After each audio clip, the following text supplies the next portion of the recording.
am ajuns aici. Mă simt așa împlinită că am reușit să ajung aici. Daria, ai reușit. Ce simți că ai reușit?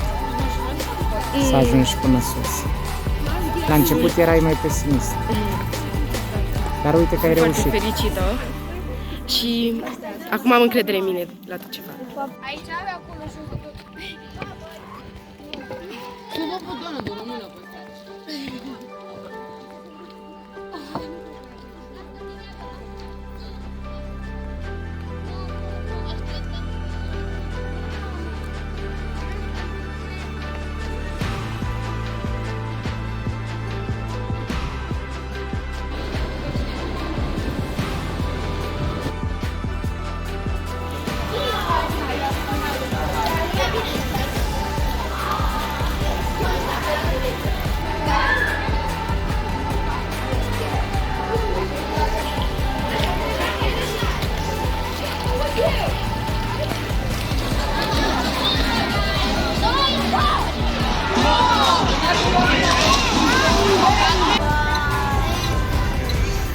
E tare, nu?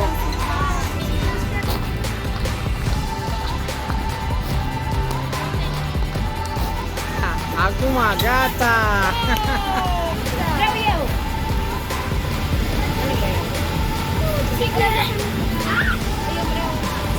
Opa!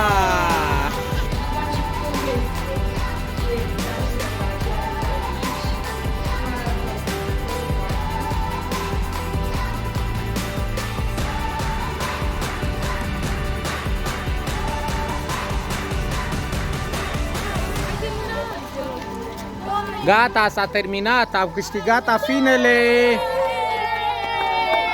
Cine sunt cei mai buni? Afinele! Hai Alexia, hai că poți!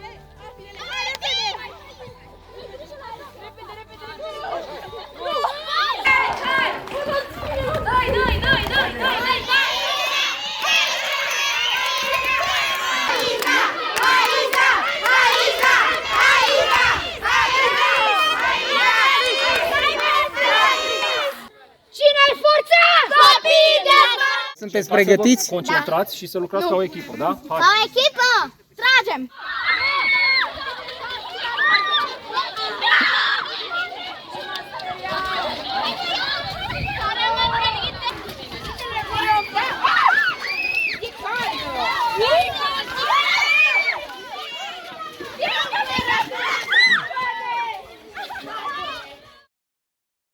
Este o inimă pentru că toată lumea are câte o inimă.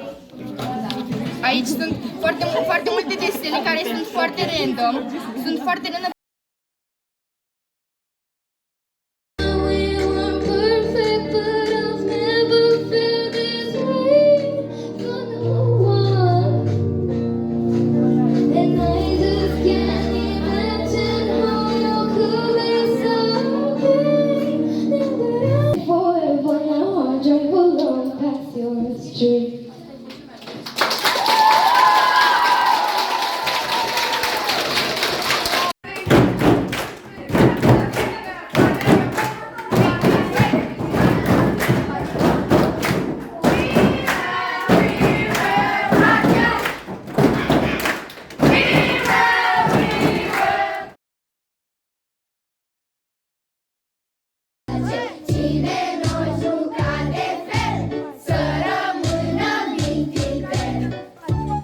Te-ai transformat în instanță morală, dar ai uitat.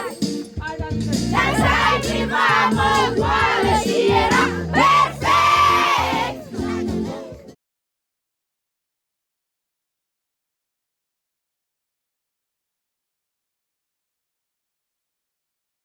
Cum e atmosfera la Straja? Senzațională. Mulțumesc, Cosmin.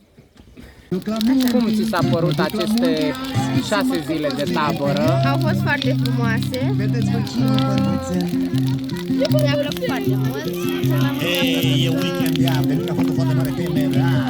Cel mai mult mi-a plăcut că v-am văzut și că ne-am distrat. Și am mâncat foarte mult.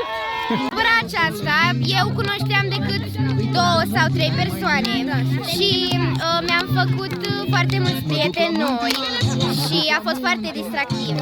Că chiar dacă trebuie să ne unim cu toții, pentru că doar așa putem să reușim. Individual nu putem, dar dacă suntem o echipă, atunci cu siguranță vom reuși, cum ești proverb, cu cât mai mult, cu atât mai bine. Tabăra Cireșari. Păi, pentru mine tabăra Cireșarii a însemnat lucru în echipă, respectul față de prieteni și de profesori.